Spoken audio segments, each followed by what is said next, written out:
सबसे पहले खाना काबा मक्का में हजरत इब्राहीम अलैहिस्सलाम ने बनाया था। यही बात सब जानते हैं, लेकिन यहूदी और ईसाई अगरचे हजरत इब्राहीम अलैहिस्सलाम को सच्चा नबी मानते हैं, फिर भी मक्का को कोई अहमियत नहीं देते। वो इसे बस एक आम सा शहर कहते हैं और दावा करते हैं कि इब्राहीम अलैहिस्सलाम और खुदा का मक्का से कोई ताल्लुक नहीं। हालांकि उन्हीं की किताब तौरात में साफ साफ लिखा है कि खुदा का घर मक्का में है। आज से तकरीबन 80 बरस पहले जब दूसरी जंग अजीम में हिटलर ने नीदरलैंड पर कब्जा किया, तो वहां मौजूद यहूदियों को एक कतार में खड़ा करके गैस के कमरों में भेज दिया जाता, जहां उन्हें आसानी से कत्ल कर दिया जाता। उस वक्त मौत के इंतजार में खड़े यहूदियों की जबान पर अपनी किताब तौरात का एक ही कलमा था, ज़बूर 84। ये हिस्सा यहूदियों की मुकद्दस किताब हिब्रू बाइबल में है, जिसे वो तनाख कहते हैं।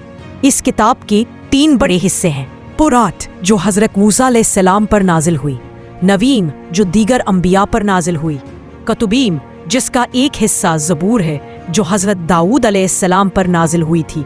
मुसलमान इसे ज़बूर के नाम से जानते हैं।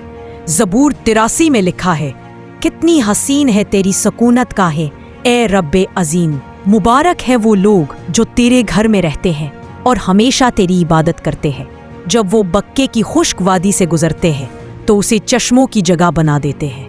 ये साफ तौर पर खाना काबा की तरफ इशारा है, जो मक्के की इसी खुश्क वादी में है, जहाँ जमजम का चश्मा भी है और जहाँ लोग सफा और मरवा के पहाड़ों के दरमियान आते जाते हैं। बक्का दरअसल मक्का का ही पुराना नाम है। कुरान पाक भी यही बात वाज़े करता है। सूरे आले इमरान में अल्लाह ताला फरमाता है, यकीनन सबसे पहला घर जो लोगों के लिए बनाया गया वो है जो बक्का में है, बरकत वाला और सारे जहानों के लिए हिदायत का मरकज। इब्तिदा में मुसलमानों का किबला बैतुल मुक़द्दस था। मदीना मुनव्वरा में एक दिन हुजूर सल्लल्लाहु अलैहि वसल्लम नमाज पढ़ा रहे थे कि दौरान नमाज अल्लाह की तरफ से हुक्म नाजिल हुआ कि किबला बदल दो और रुख खाना काबा की तरफ कर लो। रसूलुल्लाह सल्लल्लाहु अलैहि वसल्लम ने उसी वक्त नमाज के दौरान रुख बैतुल मुक़द्दस से फेर कर काबा की तरफ कर लिया और सहाबा कराम ने भी ऐसा ही किया। यहूदियों ने तंज किया कि मुसलमानों ने असल किबला छोड़कर एक नया किबला इख्तियार कर लिया, लेकिन हकीकत ये है कि खाना काबा हजरत इब्राहीम अलैहिस्सलाम ने बनाया था, जो हजरत सुलेमान अलैहिस्सलाम से भी हजारों साल पहले गुजर चुके थे।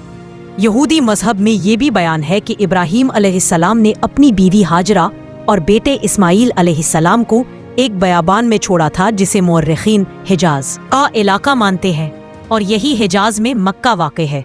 यहूदी हजरत इस्माइल अलैहिस्सलाम को इतनी अहमियत नहीं देते जितनी हजरत इसहाक अलैहिस्सलाम को देते हैं, लेकिन वो इस्माइल अलैहिस्सलाम और उनकी औलाद को हमेशा नेक और सच्चे लोग मानते हैं। वक्त गुजरता गया और मुख्तलिफ कबाइल मक्का में आबाद हो गए। बक्का का नाम बदलकर मक्का पड़ गया, जैसे आज बम्बई को लोग मुंबई कहते हैं। आहिस्ता आहिस्ता लोग असल दीन छोड़कर बुत परस्ती करने लगे। खाना काबा में 360 बुत रख दिए गए। रसूल अल्लाह सल्लल्लाहु की उम्र जब 35 साल थी तो बारिशों की वजह से काबा की छत गिर गई।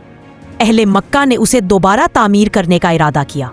जब वो पुरानी दीवार तोड़ रहे थे तो एक पत्थर पर अजीब तहरीर लिखी मिली। वो अरबी में नहीं थी। एक यहूदी आलिम ने बताया कि ये इब्रानी जुबान है और इस पर लिखा है, मैं अल्लाह हूँ मक्का का रब। मैंने ये घर उस वक्त बनाया जब जमीन और आसमान को पैदा किया, और ये उस वक्त तक कायम रहेगा जब तक ये दोनों पहाड़ मौजूद हैं। काबा की तामीर मुकम्मल होने पर झगड़ा हुआ कि हजरे अस्वद को अपनी जगह कौन रखेगा। बिल आखिर सब ने फैसला किया कि जो सबसे पहले काबा में दाखिल होगा वही फैसला करेगा। अचानक रसूल अल्लाह सल्लल्लाहु अलैहि वसल्लम दाखिल हुए।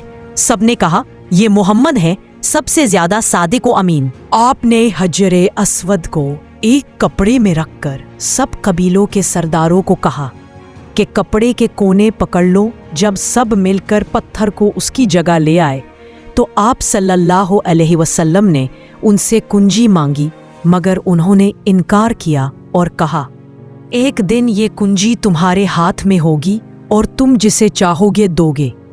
आप सल्लल्लाहु अलैहि वसल्लम ने फरमाया, नहीं, वो दिन कुरैश के लिए सबसे इज्जत वाला दिन होगा। चंद बरस बाद जब रसूल अल्लाह 10,000 सहाबा के साथ मक्का फतह करने आए تو آپ صلی اللہ علیہ وسلم نے کعبہ کے اندر موجود سارے بت توڑ دیے اور پھر کنجی عثمان بن طلحہ کو واپس کر دی۔ اس دن کے بعد مسلمان دنیا کی سب سے طاقتور قوت بن گئے، لیکن مکہ کی فتح کے صرف 14 دن بعد ہی مسلمانوں کو اپنی زندگی کی سب سے کٹھن جنگ سامنا کرنا پڑا۔